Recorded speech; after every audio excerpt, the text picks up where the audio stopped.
오늘 장의 중심이 될 중요한 이슈 전략을 통해 정리해보겠습니다. 타키온 뉴스 조호진 대표, 미르경제연구소 정태근 이사, 프레스티지 경영전략연구소 반종민 소장, 헤르메스 스탁 하창원 본부장 나오셨습니다. 어서 오세요. 네, 반갑습니다. 첫 번째 소식입니다. 비상계엄에 무섭게 치솟았던 원달러 환율이 진정세를 찾고 있습니다. 하지만 향후 정치적 불확실성이 높아지면 환율이 추가로 튈 수도 있다. 이런 분석들 나오고 있는 상황인데요. 투자자들은 어떤 포인트에 주목을 해야 될까요, 정태근 이사님? 네, 결론부터 말씀을 드리면 일단 1,400원대 고환율은 일단 유지가 될 것으로 보는 게 맞다라고 생각을 하고 있습니다. 일단 어제 많이 놀라셨을 거예요. 일단은 간밤에 비상계엄 선포를 하게 되면서 이게 무슨 일인가 싶었는데 그게 환율 시장도 그리고 주식시장도 영향을 좀 미쳤습니다. 1,446원까지 급등을 했었다가 다행히 1,410원에 마감이 됐는데요. 일단 이 수준이 2022년도 이제 11월 4일 1,410원 20전 이후에 2년 1개월 만에 상당히 그 높은 수준을 현재 유지를 하고 있는 상황이라 보시면 될 것 같습니다.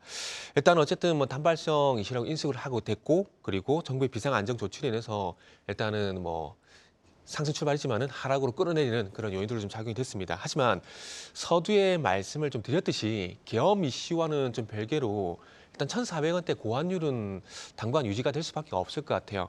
일단은 다들 잘 아시겠지만 달러 강세 이 부분을 말씀을 안 드릴 수가 없는데 일단은 잘 아시겠지만 주식시만 놓고 보더라도 뭐 미국 시장, 한국 시장 매력도는 상대적으로 이제 미국 시장이 높을 수밖에 없습니다. 그러다 보니까 외국인의 자금 이탈 뭐 이렇게 표현할 수도 있겠지만은 더 정확하게 말씀드리면은 국내 시장에 자금이 안 들어온다는 것이 어찌 보면 가장 큰 리스크라 볼 수 있을 것 같아요. 그러다 보니까 상대적인 소에 의해서 원화 약세가 좀 진동이 될 수밖에 없다고 보고 있고요. 이 부분은 뭐 주식시장뿐만 아니라 채권 시장에도 그런 부분이 나타날까 하는 그런 걱정이 좀 된다고 말씀드릴 수 있을 것 같아요. 그리고 또 이번에 이제 아마 한국은행에서 금리 인하를 할 때 좀 참 생각 외다라는 생각을 많이 했을 것 같은데요.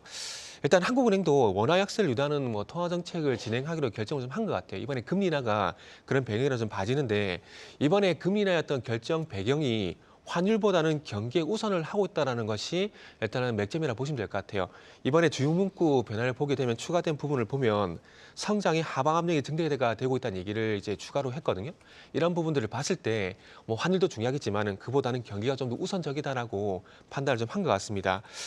이창용 한국은행 총재 같은 경우도 이 기자회견에서 환율 변동성을 감안한 통화 정책 결정을 시인을 했습니다. 그러면서 금리 인하 배경에 대해서 수출 둔화 요인도 반영을 했다라고 직접적으로 언급을 한 상황이고요. 그러다 보니까 지금 최근에 그 수출 동향 보시면 아시겠지만은 자칫 다음 달 같은 경우는 마이너스로 넘어갈 수도 있는 그런 상황들이기 때문에 그런 부분들을 좀 방어하기 위한 어떤 금리 인하를 했다는 점도 좀 감안을 할 수가 있을 것 같아요. 그래서 어쨌든 금리 인하 배경에 수출 둔화 요인도 반영이 됐다라는 부분들을 우리가 볼 필요가 있고요. 그리고 이 금리 인하가 어쨌든 경제 성장을 높이는 역할을 하기 좀 기대를 한다는 부분도 언급이 된 상황들입니다. 그래서 어쨌든 뭐 추가 인하를 진행하게 되면서 경기 하방 리스크를 완화하는 것이 적절하다라는 그런 부분도 문구에 들어갔기 때문에 서두에 말씀드린 대로 당분간 어쨌든 1,400원 이상이었던 환율은 유지가 될 것 같다라고 말씀드릴 수 있을 것 같습니다. 네, 당장의 환율 급등세 이게 조금 사그라들긴 했습니다만 여전히 지금 정치적으로 매우 불안정합니다. 안도하게는 이르다 이런 목소리가 있고요. 당분간은 1,400원대 원달러 환율 염두에 둬야 된다 이런 지적이 있었습니다. 자, 어제 우리 증시에서 외국인 투자자들 이탈이 예상대로 두드러지긴 했습니다. 코스피에서 4천억 원 넘게 순매도를 했는데 의외로 우리 반도체 투톱 삼성전자고 SK하이닉스는 주가를 어느 정도 방어를 했단 말이죠. 배경과 함께 전망까지 조진 대표한테 들어보겠습니다. 예, 어저께 저도 장 시작하면서 사실은 뭐 장을 여는 게 맞느냐 뭐 이런 의문도 있었지만 어쨌건 뭐 장을 열었는데 예상보다는 좀 적게 팔았습니다. 외국인들이. 예상보다 적게 팔았다는 게 예를 들면 기억하시겠지만 8월 2일, 8월 5일 같은 경우 그때 삼성전자, SK하이닉스가 시총 1, 2위인 기업이 막 10%씩 떨어진 날이 있었습니다. 그건 뭐 엔켈의 트레이드 때문이긴 했지만 그때 외국인들이 뭐 1조 5천억, 1조 이상은 팔았었는데 어제 같은 경우도 저도 한 그 정도 팔지 않을까 예상을 했었는데 그거보다는 그래도 이제 선방을 했습니다. 한 4천억, 코스피 4천억, 코스닥은 한 150억 정도 팔았는데 그러다 보니까 삼성전자 같은 경우도 뭐 1% 정도 하락에 그쳤고 하이닉스는 오히려 1.98% 하면 2% 정도 올랐습니다. 하이닉스 같은 경우는 외국인들이 한 300억 정도 순매수를 했고요. 그다음에 삼성전자 같은 경우는 이제 좀 다소 이제 순매도를 하긴 했습니다. 지금 보시는 화면 어제 이제 일봉 차트인데요. 어제 두 종목 다 이제 장 개장하자마자 급락을 했죠. 급락을 했다가 그 위에 있는 노란 줄이 이제 그 하이닉스인데 하이닉스는 그러고는 이제 그 원점으로 회복을 했다가 심지어 그 장중에 이제 그 올라가게 됐습니다. 그리고 결국 이제 아까 말씀드린 대로 2% 가까이 이제 상승으로 마감했고 뭐 삼성전자는 처음에 좀 떨어졌지만 그다음에 회복을 했다가 그러면 쭉 평탄하게 한 1% 정도 하락으로 마감을 했습니다. 이거는 어쨌건 그 대단히 큰 이슈가 간밤에 터졌지만 삼성전자와 SK하이닉스가 외국인들 보기에는 이게 그렇게 큰 문제는 아니다라고 이제 판단을 했고 이거보다 더 큰 문제는 사실은 뭐 아시겠지만 최근에 있었던 그 중요한 이슈는 이제 바이든 정부가 중국에 대한 이제 그 제재를 강화하면서 HBM 팔지 말라. 그럼 HBM 팔지 말라고 얘기를 했을 때 아니 HBM 삼성전자가 이제 엔비디아 납품을 못 해가지고 이제 작년에 계속 이제 작년부터 올해까지 고전을 했는데 뭐 중국에 판매했다는 게 무슨 소리냐라고 의아하실 분들 계실 텐데 그 엔비디아가 이제 고가에 우리가 보통 얘기하는 H100, B100도 있고 고가가 아닌 중저가에 이제 그 H20이 있습니다. H20을 갖다가 중국에다 판매를 하고 있는데 당연히 H20을 중국에 판매하려니까 거기에 짝이 되는 메모리가 있어야 되는데 그 메모리가 이제 삼성전자가 이제 HBM을 갖다가 납품하고 있었다는 겁니다. 근데 이 엔비디아가 중국에 납품한 H20이 만만치 않습니다. 올해 정도 예상되는 금액 한 16조 정도로 판매를 예상을 합니다. 그러니까 거기에 따라서 삼성전자가 HBM3에 대해서 고가의 엔비디아는 납품 못하는데 중저가에는 납품하고 있다 보니까 거기에 이제 삼성전자가 맨날 말하는 것이 야 우리도 HBM 완판을 했어라고 말하는 것에 속으시면 안 된다. 그러니까 거기에는 이제 액면 그대로 사실이지만은 그 고부가 가치 아니고 중저가에 납품하겠다 이런 것을 이렇게 이해하시면 되겠고 H20은 참고로 더 말씀드리면 H100보다는 가격은 3분의 1 정도, 성능은 5분의 1에 불과합니다. 하지만 워낙 이제 고가의 H100 갖다가 납품을 못하게 중국에 들어가지 못하게 했다 보니까 중국 기업 입장에서 빅테크 입장에서는 H20에도 들여와서 H20 갖다가 대량으로 이제 설비를 하면 그래도 그냥 그럭저럭 쓸만하다. 이런 건 중국의 입장입니다. 참고로 SK하이닉스는 HBM3 전량을 갖다가 엔비디아 고가 칩에 사용하고 있기 때문에 그 바이든 정부의 그런 제재에서 SK하이닉스 상대적으로 큰 피해가 없었다는 것이 이제 주가에서 나타나고 있습니다. 근데 이제 또 중요한 것은 뭐냐면 바이든 정부가 특이하게 창신 메모리 제재를 갖다 제외를 했어요. 약간 의아하긴 한데 중요한 것은 사실 바이든 정부는 지는 해이고 내년 1월 20일 날 우리 시간은 1월 20일 날 현재 시간으로 1월 19일 날 트럼프 행정부의 임기가 시작됩니다.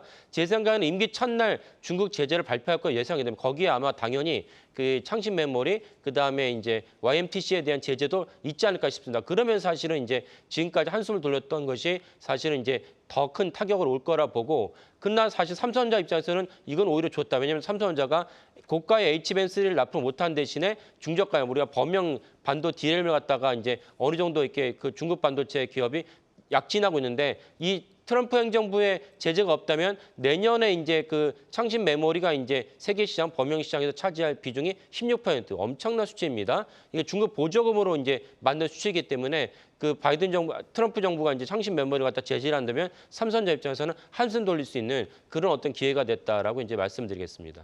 네, 반도체가 코스피 시장에서 차지하는 비중이 높은 만큼 안정된 흐름으로 지수도 함께 안정된 모습 보일 수 있길 기대해 보도록 하겠습니다. 다음 소식입니다. 현대차와 기아가 지난 11월 미국 시장에서 사상 최대 판매량을 기록한 것으로 나타났습니다. 연간 기준으로만 봐도 작년에 이어 올해도 사상 최고를 기록할 것이다. 이런 추측들 나오고 있는데 하청한 본부장님 어떻게 보시나요? 네, 일단 뭐 데이터 자체는 미국에서 상당히 좀 잘 나왔고요. 근데 이제 우리나라 또 수출입 동향에서 체크해 보신 자동차 같은 경우는 데이터가 좀 일부 꺾이긴 했습니다. 그래서 좀 잘 가려서 보실 필요가 있을 것 같고요. 일단 미국에서 어쨌든 간에 판매 신기록을 한 것은 상당히 저는 개인적으로 의미가 있지 않을까라고 생각을 하고 있습니다. 역대 11월 중에서 가장 많은 판매량을 좀 한 거고요.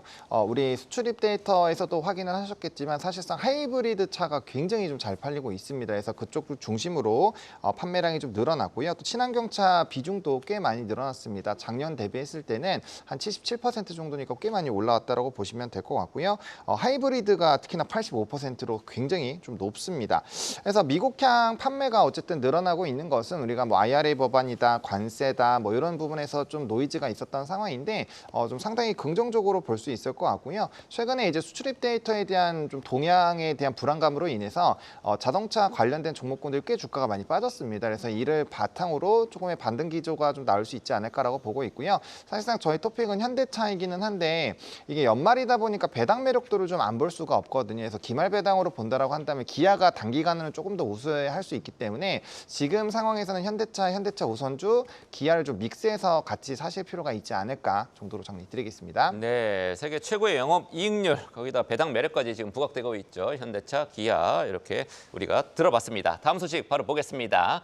자, 우리 시장에서 여행 카지노주가 일제히 내리막을 어제 탔습니다. 한국을 찾는 외국인 관광객이 줄어들 것이다. 이런 우려 때문인데 반정민 소장님 어떻게 보십니까? 여기에 따라 지금 뭐 증권가에서도 전망을 하고 있는 게 면세점과 호텔, 카지노 그리고 여행주의 경우에는 당분간 이제 업황 부진에 대한 전망이 계속 좀 나와주고 있긴 합니다. 그런데 저는 개인적으로 좀 생각을 했을 때 면세점과 호텔 쪽은 분위기가 좀 안 좋을 가능성이 높은데 여행주와 카지노의 경우에 좀 때를 기다리고 투자 포인트로 좀 잡을 수 있지 않을까라고 보고 있거든요. 그러다 보니까 이 두 가지 결을 좀 나눠서 보시는 게 좋지 않을까라는 말씀드리겠고요.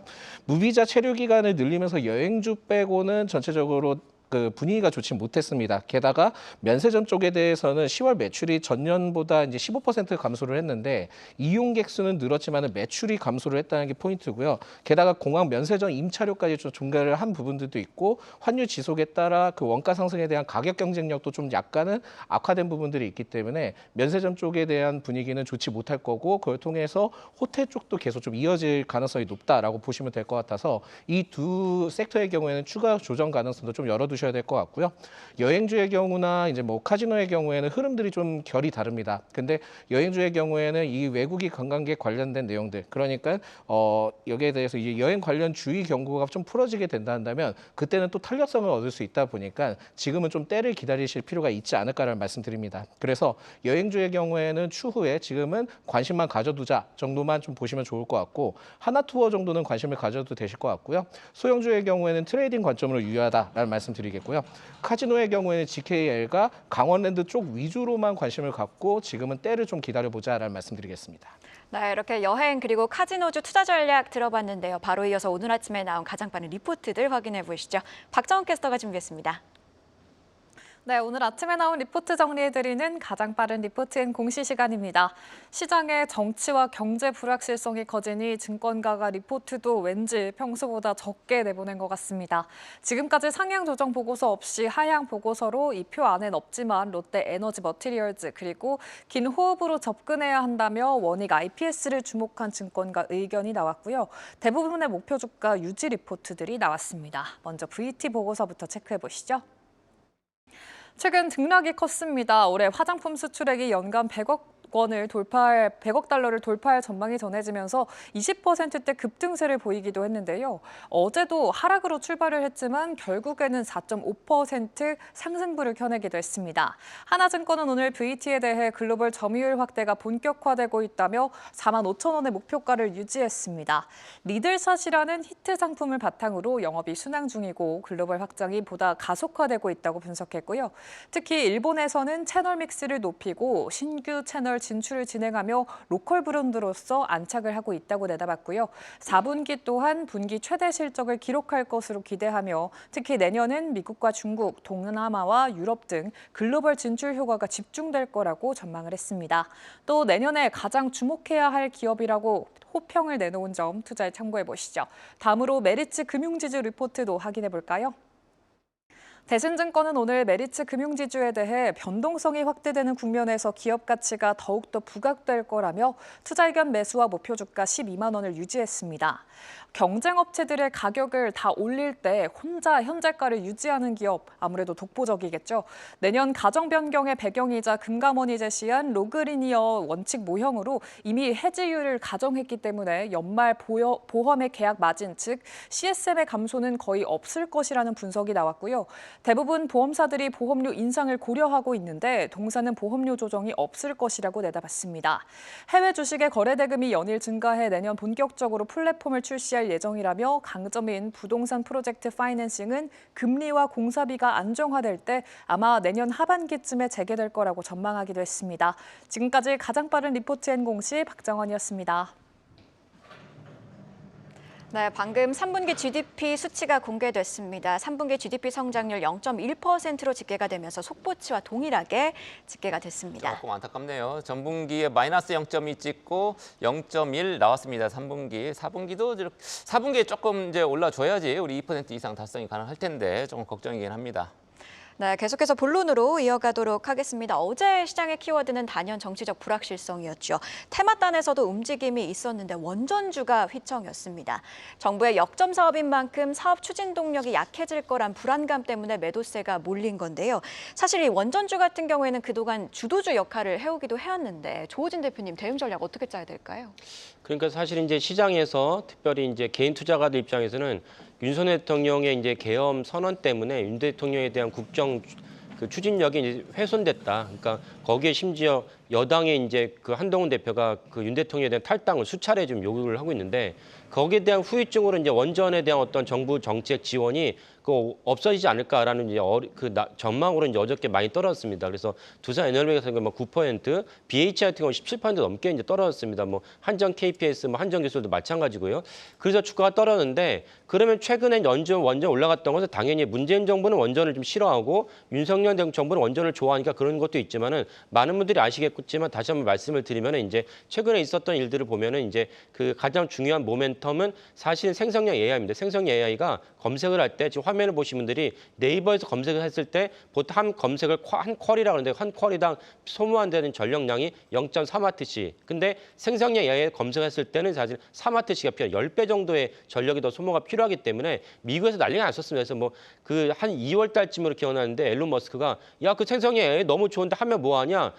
전기가 없는데. 그래가지고 뭐 그걸 갖다 공론화시키면서 불을 지폈는데 그러다 보니까 뭐 아마존, 뭐 구글, 뭐 마이크로소프트 등이 전기가 필요하니까 당장 전기가 쓸 수 있는 데가 가장 강력한 후보가 이제 당연히 이제 원전이었습니다. 그래가지고 이제 원전에 대해서 트럼프 대통령도 친원전을 갖다 유지하고 있고 그러다 보니까 원전의 주가가 많이 올랐습니다. 그렇다면 윤 대통령의 이제 지지율이 막 폭락을 할지라도 아까 말씀드린 원전에 대한 우호적인 환경이 낮아지느냐 그게 아닙니다. 그렇다면 사실은 이번에 어떤 원전 급락은 원전을 통해서 그 수익률 상승할 수 있는 수익률 갖다 올릴 수 있는 중요한 기회라고 삼으시면 되고 기관 투자가들은 할 수 없어요. 기관 투자가들은 매도는 할 수 있어요. 뭐 매도도 쉽지 않지만 매수를 하려고 그러면 층층이 다 결제를 받고 승인을 받아야 돼요. 일일이 다 설명해야 되고 이렇게 민첩성이 떨어지기 때문에 사실은 이제 개인 투자가들은 이런 기회 때 이제 두려워하지 마시고 이거는 내가 수익률을 올릴 수 있는 중요한 찬스다라고 생각하시고 한 2달 정도 염두에 두시고 원전주에 들어가시면은 수익률이 분명히 올라갈 것이다. 그래서 언제나 본인이 갖고 있던 현금의 20%는 다시 이제 그 수익이 원상으로 복귀 되면 다시 또 매도를 해서 그 현금으로 창출하신 다음에 이런 기회가 1년에 숱하게 나와요. 그때마다 또 들어가시면 1년 동안 큰 수익률을 보실 수 있다라고 말씀드리겠습니다. 네, 지금으로서는 전력 수요 급증에 부응할 수 있는 거의 유일한 대안 원전입니다. 원전주에 대한 관심 계속 유지하라 이런 얘기였는데 그럼에도 불구하고 원전주 어제는 많이 떨어졌습니다. 대왕고래 관련주도 많이 떨어졌고요. 정책 관련주들 불확실성 커진 상황입니다. 밸류업 정책에 힘을 받던 금융주 역시 주저앉았죠. 외국인 투자자들이 금융업종에서도 크게 빠져나갔는데 반정민 소장님, 금융업종 어떻게 봐야 됩니까? 일단 지금은 이번 주까지는 흐름들을 좀 지켜보시는 게 좋을 것 같고요. 투자 매력도에 대해서는 결국은 배당 매력도가 있기는 한데 지금 또 그 배당 락까지의 기간을 좀 두고 봤을 때는 신규 접근하기에는 좀 약간은 애매한 상황이다 정도까지만 좀 알고 계시면 좋을 것 같습니다. 결국은 지금은 정책적인 리스크가 좀 반영이 됐던 부분들도 있고 환율에 따라 좀 분위기가 좀 연출됐다 보니까 금융주의 경우에는 대부분 이제 외국인의 보유가 좀 많거든요. 투자자 보유가 많다 보니 거기에 따른 매도세가 굉장히 좀 강하게 나왔다라고 보시면 될 것 같습니다. 그래서 지금은 좀 이게 안정화되기까지는 좀 시간이 걸릴 수 있기 때문에 이번 주까지 좀 체크를 하셔야 되는데 아까도 말씀드렸지만 여전히 배당 매력도는 있긴 합니다. 근데 연말 배당날 전까지 기간이 지금 얼마 남지 않은 상황이다 보니까 이게 지난달이었으면은 다시 한번 더 투자를 하셔도 됩니다라고 말씀드릴 수 있겠는데 기간이 얼마 남지 않은 상태에서 상단을 좀 간다 하더라도 좀 그 범위가 적어질 수밖에 없는 상황이기 때문에 쉽사리 접근하기는 매우 좀 어렵다라는 말씀 드리겠습니다. 그래서 지금 현재 금융주의 경우에는 지지 구간 확인 후 접근이 가능하지만은 어느 정도의 그 목표가를 두실 때 좀 되게 보수적으로 잡고 접근을 하셔야 될 것 같다. 그게 아니면은 지금은 그냥 지켜만 보셔야 될 것 같다라는 말씀드립니다. 네, 속보 하나가 더 공개가 됐습니다. 속보 한번 확인해 보고 가도록 할 텐데요. 3분기 GDP 성장률 0.1%로 속보치와 동일하다는 내용은 앞서 전해드렸는데 추가로 나온 속보 확인해 보도록 하겠습니다.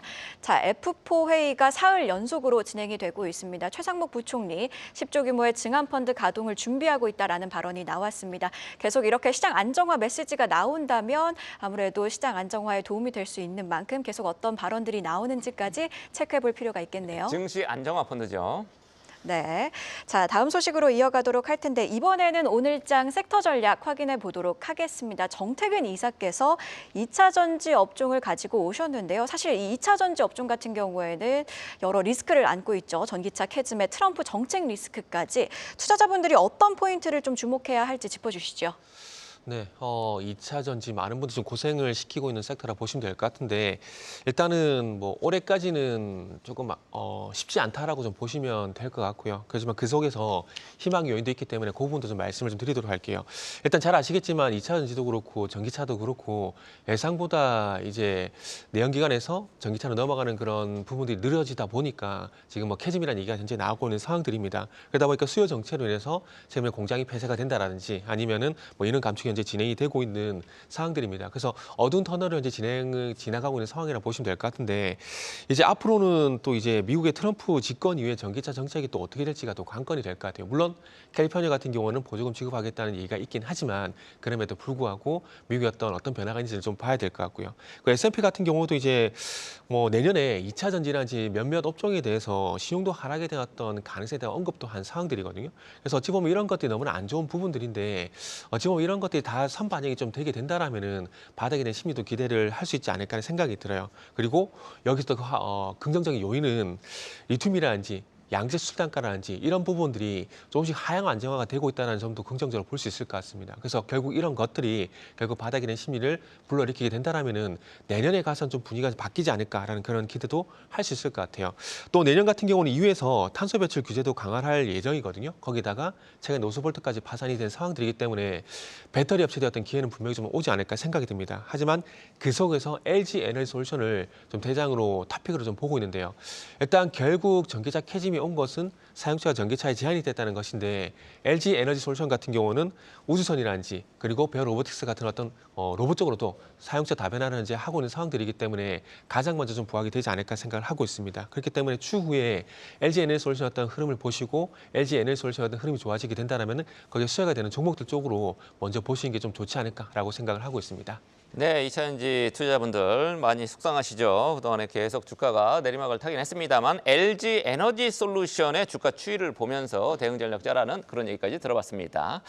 자, 이제 한 40분 남았습니다. 개장 전까지 하청원 본부장님 개장 전 체크포인트 정리해 주시죠. 네, 일단 뭐 미국 3대 지수도 좋았고 흐름은 좋았습니다. 근데 이제 경제 지표들이 약간 좀 혼조했거든요. 사실 뭐 비트한 부분도 있긴 하지만 예상치보다 하위한 것들이 좀 많았다라는 점 체크를 해보시면 좋을 것 같고요. 중요한 포인트는 그 영향으로 인해서 금리 인하 확률이 상당히 높아졌다라는 겁니다. 이제 새벽 기준으로 봤을 땐 75.5%까지 올라왔거든요. 그래서 그거 좀 체크해 보시면 좋을 것 같고 그렇게 되면 이제 기술주들이 좀 강해질 수 있다라는 거. 그다음 GDP는 확인하셨는데 이게 이제 정책에 대한 플러스 알파 요인으로 좀 증시를 살릴 수 있는 요건이 빨리 나와줘야 됩니다. 이제 속보로 잘 나와서 다행이긴 한데 그게 후속으로 계속적으로 좀 나와줘야 된다는 부분 체크해 보시면 좋을 것 같고 파생 수급이 상당히 안 좋아졌습니다. 콜옵션이 대량으로 14,000계약이 들어왔다가 이거래 만에 12,000계약 다 나갔거든요. 그래서 이 파생 수급 좀 보셔야 될 것 같고요. 선물 매도도 꽤 강했기 때문에 거기서 턴이 나오는지를 체크를 꼭 해보셔야 될 것 같습니다. 네, 시연 전략 네 분의 전문가와 함께 개장 전 꼭 확인해야 할 뉴스들 체크하고 전략까지 세워봤습니다. 고맙습니다. 계속해서 다양한 경제 이슈를 알고 싶다면 구독과 좋아요, 알림 설정 부탁드립니다. AI 캐스터 권미정이었습니다.